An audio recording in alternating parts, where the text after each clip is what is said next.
네, 오늘 제가 준비한 하나님의 말씀은 베드로후서 3장 14절에서 18절입니다. 베드로후서 3장 14절에서 18절입니다.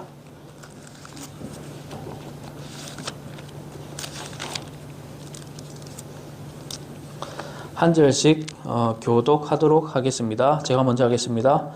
그러므로 사랑하는 자들아, 너희가 그러한 것들을 기다리나니 너희가 점도 없고 흠도 없이 화평 중에 그분께 발견되기를 힘쓰라.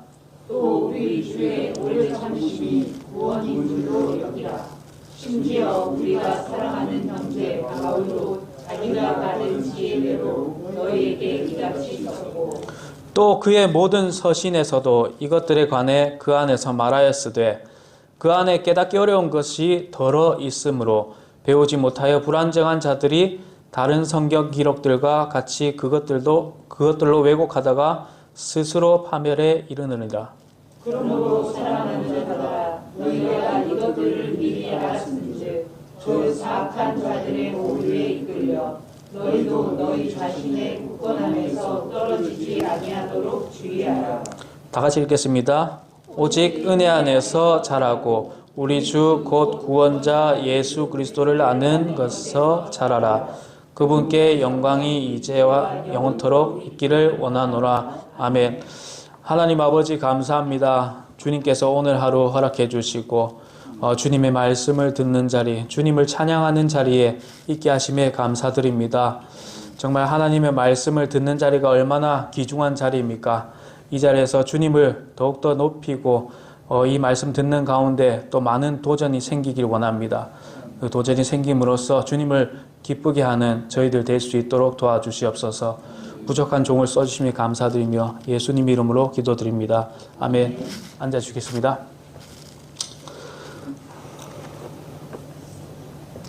네, 제가 오늘 준비한 하나님 말씀 베드로 후서를 좀 준비해봤습니다. 네, 베드로 후서는 그 사도 베드로가 나오죠. 순교를 앞두고 이제 성도들에게 마지막으로 남기는 유언과 같은 서신으로 끝이 나게 됩니다. 우리에게 주는 유언 같은 훈계의 말씀이기도 합니다.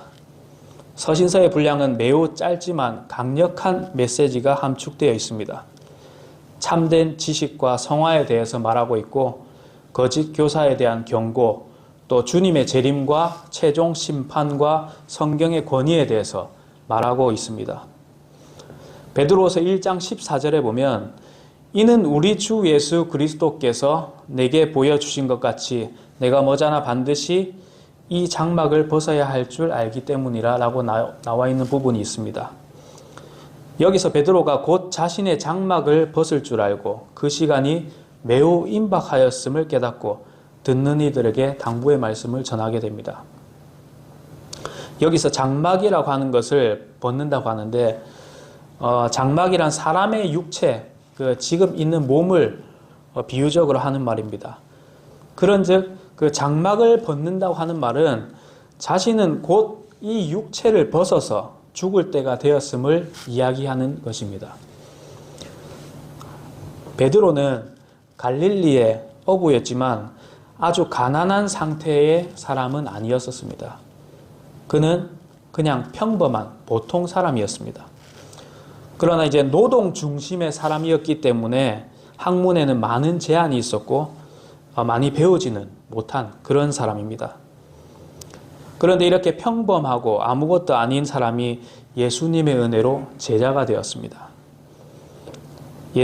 예수님의 제자는 우리가 잘 아는 그 12명의 제자들 말고도 엄청 많았습니다. 아마 수백 명, 수천 명 이렇게 될 것입니다. 그런데 이 대표적인 12제자들 중에서도 베드로는 소위 말해 수제자라고 지금까지 불려지고 있습니다. 그리고 특권을 누렸던 사람 중에 한 사람입니다. 베드로후서에서는 베드로가 오랜 세월을 살아오면서 자신은 이제 세상을 떠날 때가 되었다고 이렇게 느꼈었습니다.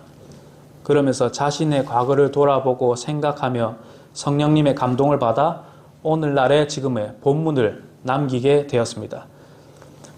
그가 이렇게 우리에게 남긴 말은 한마디로 요약하자면 자라가라 입니다. 자러 가라 아닙니다. 자라가라. 이 말은 결국에는 믿음이 성장하면서 자라가라 라는 말입니다. 본문을 통해서 오늘날 그리스도인의 성장에 대해서 생각해 보도록 하겠습니다. 제가 또 제목을 말씀 안 드렸네요. 제목은 성장은 굳건히 서는 것이라고 지어봤습니다. 성장은 굳건히 서는 것이라 지어봤습니다. 첫 번째로 이제 은혜 안에서 우리는 자랍니다. 우리는 태어나면서부터 자라기 시작합니다. 자라지 않는 것은 생명이 없기 때문에 자라지 않는 것입니다. 이 옆에 있는 나무들도 다 생명이 있기 때문에 자라는 것입니다. 신체가 자라지 않으면 질병이 되는 것이고 지식이 자라지 않으면 퇴보가 된다고 이렇게 얘기합니다. 그러면 그리스도인의 성장은 어떻습니까? 자신의 구원받은 이후에도 아무것도 자라지 않는다면 죄송합니다. 정상적인 그리스도인이 아닙니다. 영적으로 질병에 걸린 것이고 퇴보하고 있다는 것입니다. 많은 교회들이 구원받는 것을 신앙의 종착지라고 여기지만 성경을 보면 그렇지 않습니다. 구원은 단지 시작일 뿐이고 출발 지점이며 거기서부터 자라나가야 될 존재라고 그렇게 얘기합니다. 신앙은 그 자리에서 머무는 것이 아니라 목표를 향해서 바른 방향으로 달려가는 여정이고 그 여정의 핵심은 성장입니다. 우리가 잘 아는 그 존 버년의 철로 역정 다들 아실 겁니다. 전 책으로는 안 보고 저는 DVD 화면으로 그 영화라 해야 되나요? 애니메이션으로 봤습니다. 여기서 주인공이 구원을 받기 위해 달려나가는 것이 아니라 구원 이후에 시험과 유혹을 이겨내고 인내하고 성장하면서 마지막에는 성숙하는 단계에 이르기까지 그런 단계로 점차적으로 성장해 나가는 그런 것을 보여줍니다. 그렇다면 이 그리스도인이 자라간다는 것은 본문에서 베드로는 예수 그리스도를 아는 것에서 자라라 이렇게 말씀합니다. 그래서 아는 것에서 자라기 위해 성경을 공부하고 우리가 말씀을 읽고 그렇게 하는 것입니다. 이것은 해도 되고 안 해도 되고 그런 것이 아닙니다. 명령입니다. 그리고 18절에 예수 그리스도를 아는 것에서 자라라 말씀하기 전에는 오직 은혜 안에서 자라라고 이야기합니다. 우리가 받은 예수 그리스도의 은혜란 어떤 것입니까? 본문을 토대로 베드로가 받은 은혜를 살펴보기로 하겠습니다. 요한복음 1장 41절에서 42절입니다. 그가 먼저 자기 형제 시몬을 찾아내어 그에게 이르되 우리가 메시아를 만났다 하니 메시아는 번역하면 그리스도라. 그가 그를 데리고 예수님께로 오매 예수님께서 그를 바라보시고 이르시되 네가 요나의 아들 시몬인즉 게바라 불리리라 하셨는데 게바는 번역하면 돌이라. 베드로는 예수님에 의해 부름받았습니다.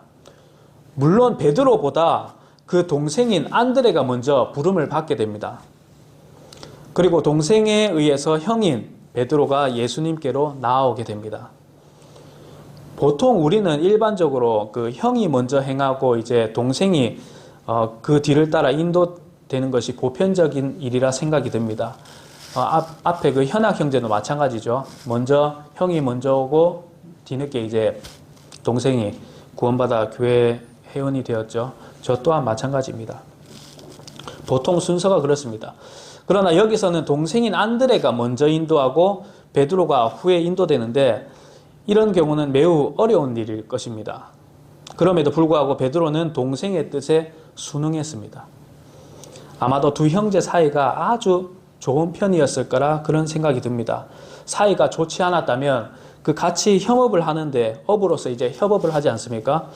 그런데도 어려웠을 것이고 베드로가 자기 동생 안드레는 동생이라고 막 얕잡아 봤다면 안드레의 말도 무시했을 것입니다. 동생의 권유로 형이 움직인다는 것은 보통 어려운 일일 것입니다. 그러나 하나님의 은혜로 이것은 가능했습니다. 이후로 베드로는 예수님의 제자가 되었습니다. 이 제자로 부름받은 자체가 하나님의 은혜입니다. 제자가 된 베드로는 또 어떤 모습을 보입니까? 마태복음 14장 28절에 29절입니다. 베드로가 그분께 응답하여 이르되 주여 만일 주시거든 무리로 주께 오라고 내게 명하소서 하니 그분께서 오라 하심에 베드로가 배에서 내려 예수님께 가려고 물 위를 걸어가되, 베드로는 예수님과 다니면서 예수님께서 사람들의 병을 고치시고 죽은 자를 살리시는 등 옆에서 많은 이적을 본 사람입니다.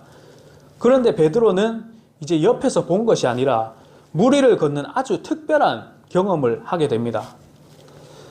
비록 베드로가 몇 걸음 가지 못하고 물에 빠지긴 했지만 물 위로 한 발짝 두 발짝 걸었다는 그것만으로도 베드로의 믿음은 대단한 것이라고 볼 수 있습니다. 물 위를 걸은 사람은 예수님 외에 아무도 없습니다. 베드로 딱 한 사람입니다. 이것 자체, 이 경험을 한 자체도 하나님의 전적인 은혜입니다. 우리도 신앙생활 하면서 지금의 사도의 기적을 보여주는 그런 기적처럼 물 위를 걷는 것은 아닐지라도 각 개인의 놀라운 경험을 한 적이 있을 것입니다. 그런 것이 모두 하나님의 은혜였습니다. 물 위를 걸은 베드로의 경험은 하나님의 은혜였음을 우리에게 말해주고 있는 것입니다. 이 베드로의 경험도 하나님의 은혜이고, 또 예수님과 제자들이 다른 예입니다. 예수님과 제자들이 가이사랴 빌립보 지방으로 가실 때 예수님께서 제자들에게 물으시는 장면이 나옵니다. 이때 너희는 나를 누구라 하느냐 라고 하셨을 때 시몬 베드로가 담대히 주는 그리스도시요 살아계신 하나님의 아들이시니다 라고 말합니다. 앞서 물 위를 걸은 기적적인 체험, 이것도 하나님의 은혜이지만 예수님은 하나님의 아들이요 자신의 주님이라는 것을 알게 한 것도 하나님의 은혜라는 것입니다. 마태복음 16장 17절에 보면 이 사실을 알게 해준 것도 살과 피, 혈육으로서 알게 된 것이 아니라 하늘에 계신 하나님 아버지로 인해 알게 되었다고 말씀합니다. 그래서 하나님의 은혜인 것이 분명한 것입니다. 성경에 보면 제자라는 말이 자주 나옵니다. 이 제자라는 것이 무엇인가 하면 일반적으로 이제 학생들이 어느 학과에 진학을 하게 되면 그 담당 지도 교수님을 이제 만나서 이제 배우게 되는데, 거기에서 이제 배우는 학생들 모두가 제자라고 불립니다. 그 중에서도 몇몇 학생들을 딱 택해서 특별한 관심과 애정을 받게 됩니다. 그런 제자들을 보통 우리는 애제자라고 부릅니다. 또 애제자 그 중에서도 핵심적인 한두 사람을 이제 선별해서 특별한 관심과 지도를 받게 되는데, 그 제자들을 보통 수제자라고 부르게 됩니다. 예수님께서는 많은 제자들이 있었지만 다 똑같은 제자들이 아니었습니다. 수많은 제자들과 같이 있다가 예수님께서는 이 12제자, 애제자들에게만 이런 말씀을 하셨습니다. 요한복음 6장 한번 볼까요? 요한복음 6장 66절에서 67절입니다. 요한복음 6장 66절에서 67절입니다.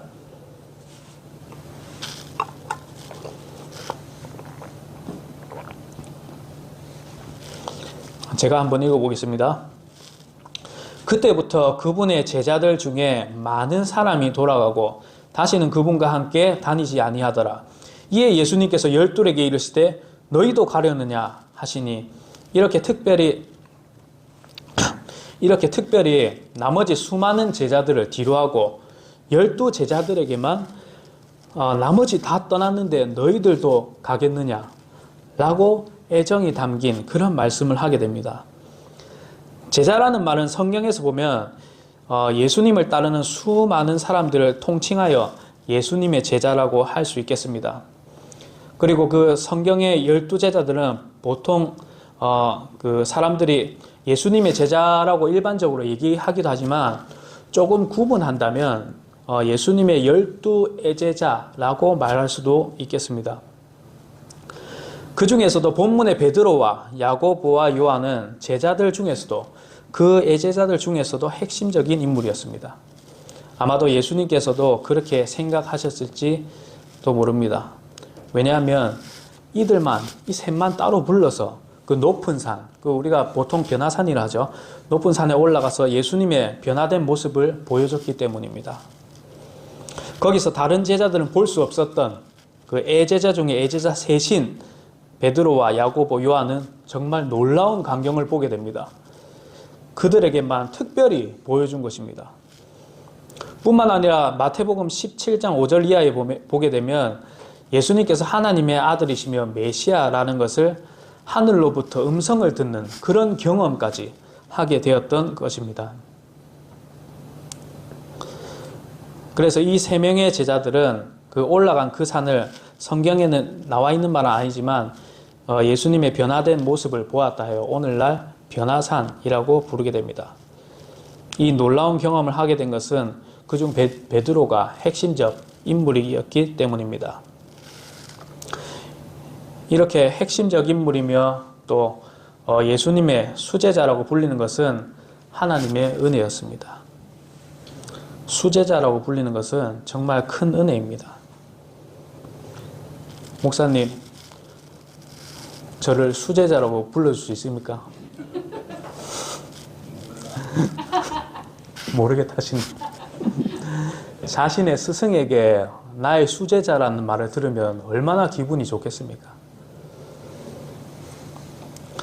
예수님께서 십자가에 죽으신 후 제자들이 두려움에 떨고 있을 때 부활한 예수님을 제일 먼저 본 사람이 막달라 마리아를 제외하고 12 제자들 중에서 베드로였다고 고린도전서 15장 5절에 그렇게 이야기합니다.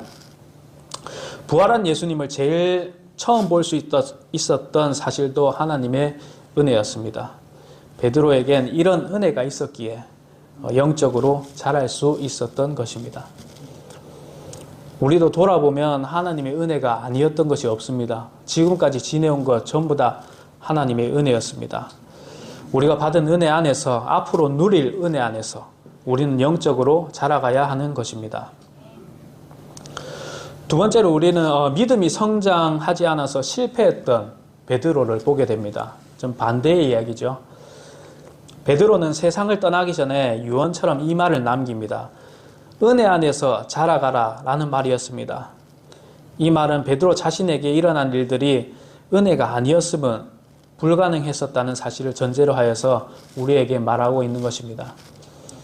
그러나 이렇게 하나님의 큰 은혜를 입은 베드로임에도 불구하고 누가복음 22장 54절 이하에 있는 말씀을 보게 되면 예수님을 모른다고 이제 3번을 부인하게 되는 이런 비겁한 모습을 우리는 보게 됩니다.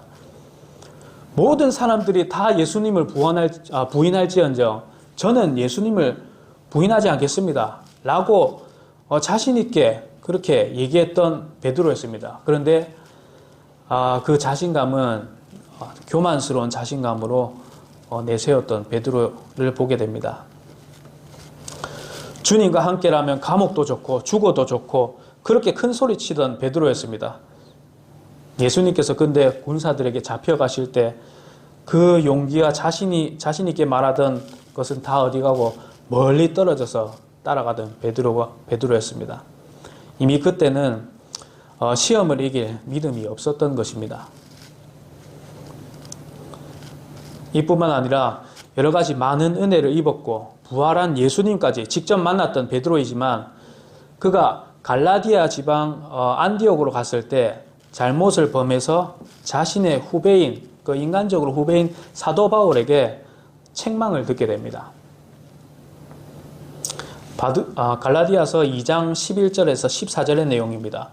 베드로가 안디옥에서 식사 자리를 이제 가지게 되는데 거기서는 이제 유대인들과 이방인들이 앉는 그런 자리였습니다. 그런데 베드로는 이방인들하고 이제 같이 앉는 자리에서 식사를 하고 있었는데 그때 이제 멀리 이제 예루살렘의 그 야고보에게서 온 유대인들이 나타나게 됩니다. 그때 베드로가 다른 행동을 좀 취하게 되죠. 그 야고보에게서 온 유대인들을 두려워하여서 이방인들과 함께하던 자리를 떠나서 유대인들의 식사 자리로 이렇게 옮기게 되는 것입니다. 이게 무슨 말이냐면 쉽게 말씀드리자면 제가 직장 생활을 비교해 보면 제가 만약 한 회사의 팀장이라고 칩시다. 그런데 평소에 오 팀장의 생각은 이렇습니다. 신입사원이나 경력직이나 똑같은 능력과 인격으로 평가해야 된다. 사람은 차별하면 안 된다. 이렇게 생각을 지니고 있는 저입니다. 그런데 신입사원들과 이렇게 같이 이렇게 잘 지내고 의견도 물어보고 이렇게 지내는데 갑자기 본사에서 본사 임원들이 내려옵니다. 본사 임원들이 내려와서 그 옆에서 본사 임원들이 막 회의를 하고 있는 거예요. 회의를 하고 있는 그 모습을 보면서 내가 옆에서 내가 신입사원들과 같이 있는데 혹시 나를 얕잡아 보진 않을까 이런 생각이 들게 되는 겁니다. 그래서 이제 그 신입사원들과 있는 자리에서 떠나서 이제 슥 이제 임원들이 있는 자리로 그렇게 앉게 되는 모습입니다. 이런 비슷한 행동 취해 보신 분 있나요? 저만 손 드는네. 저는 있습니다, 진짜로. 차별하려는 의도와 생각과 마음은 없지만 그런 생각은 없습니다. 근데 행동은 차별처럼 하게 되는 거죠. 이런 것을 사도 바울은 베드로 보고 위선자라고 얘기했습니다. 하나님으로부터 많은 은혜를 받았던 베드로지만 경력적으로 후배인 바울에게 굴욕적인 모습을 보게 됩니다. 무엇 때문에 이런 일이 발생했겠습니까? 베드로 자신이 스스로 생각하기에도 은혜 안에서 자라가지 못했기 때문이라고 생각했습니다. 이렇듯 자신은 교회 생활, 신앙 생활을 오래 했는데 은혜 안에서 자라가지 못했다면 자신보다 후임인 사람에게도 굴욕을 당할 수도 있는 것입니다. 그러니 베드로는 자신은 그렇게 된 적이 있으니 먼저 깨달은 자로서 믿음의 후배들에게 이런 고백을 하면서 당부의 말씀을 전하는 것입니다. 그러니 말씀 안에서 왜 자라가야 되는지 더 이유를 알아보겠습니다. 세 번째로 우리가 말씀 안에서 자라가야 하는 이유는 그리스도인이라면 왜 말씀 안에서 자라가야 하는가 의문을 가지는 것이 사실 당연합니다. 그리고 그렇게 살지 않으면 어떻게 되는 것인가 생각하지 않을 수가 없습니다. 하나님의 말씀, 즉 성경에 대해서 바로 알고 그 안에서 자라가지 못하면 신앙생활을 제대로 하지 못하게 되는 것입니다. 위대한 사도, 예수님의 수제자인 베드로도 이런 실수를 저질렀습니다. 또 부끄러운 결과를 초래하기도 했고 사도 바울에게 굴욕적인 모습도 당했습니다. 베드로의 믿음의 시작은 그래도 아주 좋았습니다. 앞서 말씀드렸던 많은 제자들이 예수님을 떠나고 남은 12제자만 있었을 때 예수님께서 많은 사람들이 다 갔는데 너희들도 가려느냐? 라는 질문에 베드로는 영원한 생명의 말씀들이 주께 있는데 제가 어디로 가겠습니까? 라고 대답합니다. 이런 대담하고 믿음직스러운 고백을 했습니다. 이런 베드로가 하나님 말씀 안에 머물러 있었다면 계속 지속적으로 자라갔더라면 자신의 위기 앞에 예수님을 3번 부인하는 일은 없었을 것이고 비통한 눈물은 흘리지 않았을 것입니다. 또 인간적인 후배인 바울에게 책망을 듣는 굴욕까지도 없었을 것입니다. 또한 한 번의 설교로 3,000명이 주께로 돌아오게 하는 역사를 일으킨 베드로이기에 어쩌면 더욱더 많은 이들을 돌아오게 했을지도 모릅니다. 세상을 떠나기 전 베드로는 예전 자신의 모습을 생각하면서 본인과 같은 실수를 범하지 않게 가르치기 위해 권면과 명령을 한 것입니다. 말씀 안에서 지속적으로 자라지 못했을 때 이런 결과를 가져오지만 지금의 그리스도인인 우리들은 이 베드로의 권면과 명령을 하나님의 말씀으로 잘 따라와야 될 줄 믿습니다. 왜 말씀 속에서 자라가야 하는 것입니까? 첫 번째로 우리가 다른 영혼들에게 구원의 복음을 전파해야 되는데 그러기 위해서는 말씀 안에서 자라가야 합니다. 되게 그런 것은 목사님이나 직분을 맡아서 하는 사람들이 해야 되는 거 아니냐고 그렇게 말하시는 분들이 생각보다 많습니다. 전혀 그렇지 않습니다. 모든 성도들이 잘 알아야 됩니다. 본문에서 분명히 아는 것에서 자라가라 라고 말씀했습니다. 그래야만 다른 사람을 가르칠 수 있고 복음을 전파할 수 있기 때문입니다. 우리는 항상 어떤 사람이 이제 우리의 신앙에 대해서나 뭐 예수님에 관해서 이렇게 묻는다면 우리는 대답할 준비가 되어 있어야 됩니다. 어떤 죽어가는 영혼이 구원에 대해서 궁금해하고 복음을 듣고 싶어 하는데 우리가 구원의 복음을 알지 못한다면 그 영혼은 어떻게 되겠습니까? 바로 살릴 수 있는 영혼을 그 자리에서 잃어버리게 되는 것입니다. 이건 아주 심각한 문제입니다. 그렇기 때문에 우리들이 예수님을 아는 것에서 자라가야 되는 이유입니다. 우리가 알게 된 이 소중한 구원의 복음을 우리가 말씀 안에서 바로 자라가서 죽어가는 영혼들에게 잘 전달할 수 있어야 하는 것입니다. 또 우리가 말씀 안에서 자라가야 된다는 것은 자신의 경험, 체험을 앞세우는 것이 아니라 말씀을 중시해야 되기 때문입니다. 하나님의 은혜로 정말 기적 같은 체험을 했을지라도 그것을 의지해서는 안 되는 것입니다. 그런 개인적인 체험 같은 거나 이런 것은 자신에게 좀 귀중한 것일 수도 있겠습니다만 이것을 말씀보다 앞세워서 진리인 양 말하는 사람들이 있습니다. 그러는 사람들이 소위 뭐 은사주의 신비주의자들입니다. 이런 분들은 아주 잘못된 것이 예수님을 아는 것에서 복음을 전달하는 것이 아니라 자기네 개인적으로 아는 것에서 복음을 전하려고 합니다. 이런 것은 아주 잘못된 것이며 성경에서는 다른 복음, 저주받은 복음이라고 얘기합니다. 뭐 방언 받아야 되고 뭐 방언 받으면 뭐 믿음이 강해지고 뭐 어떤 특별한 목사님에게 병고침을 받는다든지 뭐 특별한 기도를 받는다든지 이런 체험을 앞세웁니다. 그러나 이런 것은 베드로가 경계하고 있습니다. 베드로후서 1장 18절에서 21절입니다. 베드로후서 1장 18절에서 21절입니다. 한번 보실까요?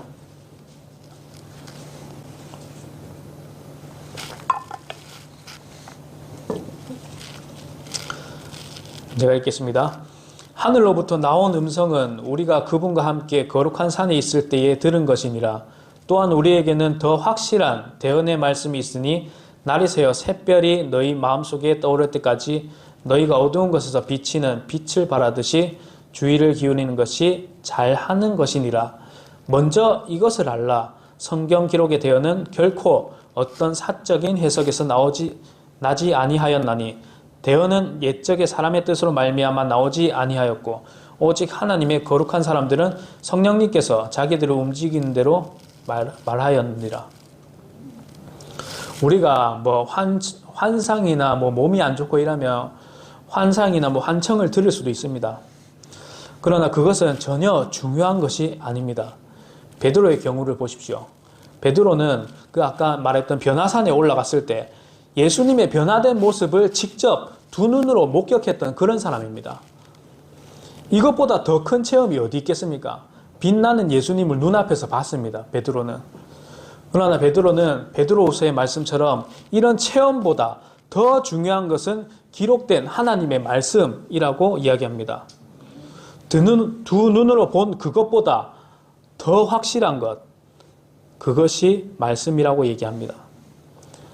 우리에게는 두 눈으로 변화된 모습을 본 베드로의 그 체험보다 지금 들고 있는 말씀을 보는 것이 더 확실한 체험입니다. 그리고 말씀 안에서 자라가야 하는 이유는 거짓 교사들을 구분하기 위함입니다. 특히 마지막 때는 거짓 교사들이 많이 일어난다고 그 성경에서 경고합니다. 거짓 교사들은 적은 사람들이 아니라 많은 사람들을 악독한 길로 따르게 하고 정죄받을 이단 교리들을 몰래 들여와서 멸망의 길로 인도한다고 하였습니다. 베드로가 살던 시대에도 거짓 교사들이 있었지만 우리가 지금 사는 이 시대에도 거짓 교사들이 많습니다. 뭐 불교나 뭐 힌두교, 뭐 이슬람, 유교 이런 거는 뭐 예수님을 부정하는 종교이기 때문에 뭐 말할 필요도 없습니다. 그런데 문제는 십자가를 달고 예수님을 내세우면서 다른 복음을 전하는 그런 거짓 교사, 그런 노릇하는 사람들이 있는 것이 큰 문제인 것입니다. 거기 다니는 사람들은 어떻겠습니까? 참 진리인 줄 알고 따라오고 예수 그리스도를 향해 방향은 잘 잡았는데 참된 구원의 복음 못 들어서 멸망하는 사람들, 얼마나 억울한 사람들이겠습니까? 지금도 그런 십자가를 달고 예수님을 이야기하면서 멸망으로 인도하는 거짓 교사들이 아주 많습니다. 이런 거짓 교사를 분별하기 위해서 우리가 말씀 안에서 자라가야 합니다. 또 자라가야 하는 이유가 세상의 끝이 있기 때문입니다. 베드로는 우리가 자라가면 끝이 온다고 그렇게 얘기합니다. 이 끝은 그 예수님의 재림을 이야기하는데 세상 사람에게는 세상의 종말에 정말 두려운 날이지만 우리 그리스도인에게는 세상의 종말은 예수님의 재림을 뜻하는 것이기 때문에 오히려 고대했던 날이 오는 것이기 때문에 기쁨의 날입니다. 세상의 끝에는 심판이 있습니다. 심판이라 하면 저는 예전에 항상 심판이라 하면 벌 받는 날, 지옥 가는 날 이렇게만 생각했었는데 그렇게 생각하는 사람들도 많더라고요. 그렇지만 참된 그리스도인에게는 상 받는 날입니다. 이 상 받는 날을 대비해서 이 상급을 쌓아야 하기 때문에 우리는 말씀 안에서 자라가야 하는 것입니다. 나는 상이 필요 없다. 구원만 받으면 된다. 이런 위선으로 자신을 속이지 마십시오. 이것은 겸손이 아니라 위선입니다. 자신은 분명 상급을 받고 싶어 하는 사람입니다. 왜 그런지 아십니까? 그렇게 얘기하면서도 사회생활에서는 많은 돈을 벌려고 아등바등 살고 있기 때문입니다. 그러면서 자신은 하늘의 상급은 필요 없다? 아주 모순된 말입니다. 예수님께서는 2000년 전에 오셨었습니다. 이제는 두 번째 오실 날만 남았습니다. 오실 날이 얼마 남지 않았습니다. 정말 저번에 설교 때도 말씀드렸지만 예수님께서 12시에 오신다 하면 지금 11시 59분 59초입니다. 지금 인류 역사가 6000년이 지난 상태이므로 주님의 시간으로 6일이 걸린 겁니다. 하루가 1000년 같다 하셨으니까요. 마지막 7일째 되는 날은 안식하는 날이시기 때문에 천년왕국의 1000년을 빼면 다시 오실 날이 코앞이라는 것을 이야기해주고 있습니다. 그러나 많은 사람들은 자신의 정욕과 이익을 위해서 진리를 인정하지 않습니다. 그럴 뿐만 아니라 예수님의 재림에 없다고 믿지 않습니다. 베드로서 3장 3절에서 7절입니다. 좀 깁니다. 먼저 이것을 알라. 곧 마지막 날들에 비웃는 자들이 와서 자기들의 정욕에 따라 걸으며 이르되 그분께서 오신다는 약속이 어디 있느냐? 조상들이 잠든 이래로 모든 것이 창조의 시작 이후부터 있었던 것 같이 그대로 계속되느니라 하리니 그들은 이 사실 즉 하나님의 말씀으로 말미암아 하늘들이 옛적부터 있었고 또 땅이 물에서 나와 물 가운데 서 있는 것을 일부러 알려 하지 아니하느니라. 그것으로 말미암아 그때 있던 세상은 물의 넘침으로 멸망하였으되 지금 있는 하늘들과 땅은 주께서 같은 말씀으로 보관하여 간직하사 경건치 아니한 사람들의 심판과 멸망의 날에 불사르기 위해 예비해 두셨느니라. 와, 정말 좀 이거 읽으니까 되게 소름 돋지 않습니까? 마지막 때에는 이렇게 조롱하는 사람들이 있습니다. 예수님이 언제 오냐? 어제하고 오늘은 항상 날들은 같다. 똑같은 날만 있을 것이다. 이렇게 얘기하면서 조롱하는 사람이 있다는 것입니다. 사람들이 뭐라고 하든 간에 하나님의 말씀은 분명히 성취됩니다. 세상 모두가 다른 어떤 말을 할지라도 반드시 예수님은 다시 오십니다. 주님의 말씀은 성취되지 않은 것이 없습니다. 하나도 틀린 것이 없습니다.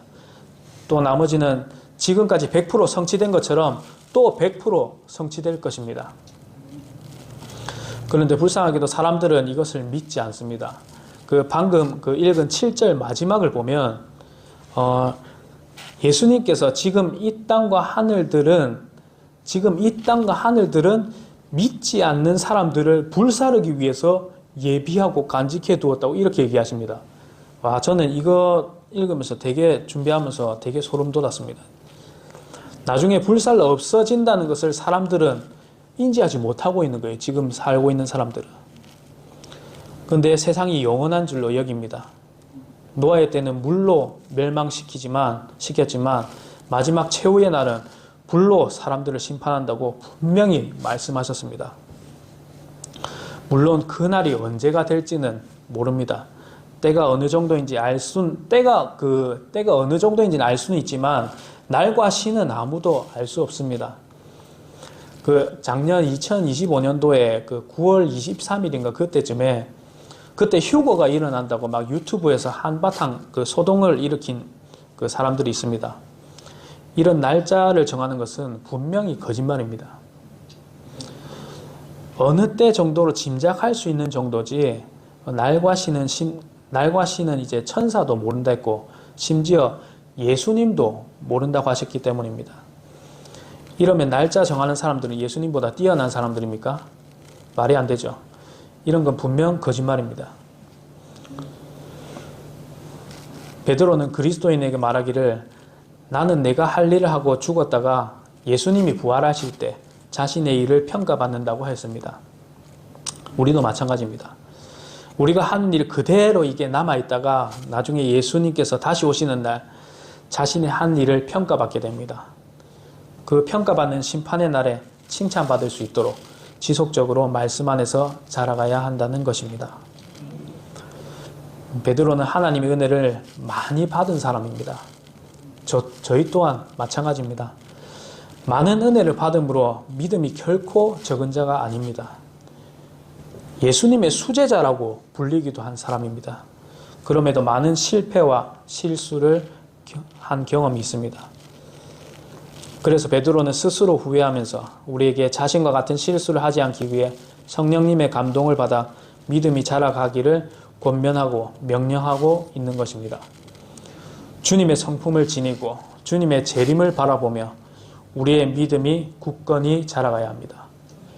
하나님의 말씀이 우리를 통해 전파되고 거룩하고 분리된 삶과 소망으로 인내하며 참된 분별력으로 하나님 앞에 칭찬받는 삶을 사는 저와 여러분들이 되길 원합니다. 다 같이 기도하시겠습니다.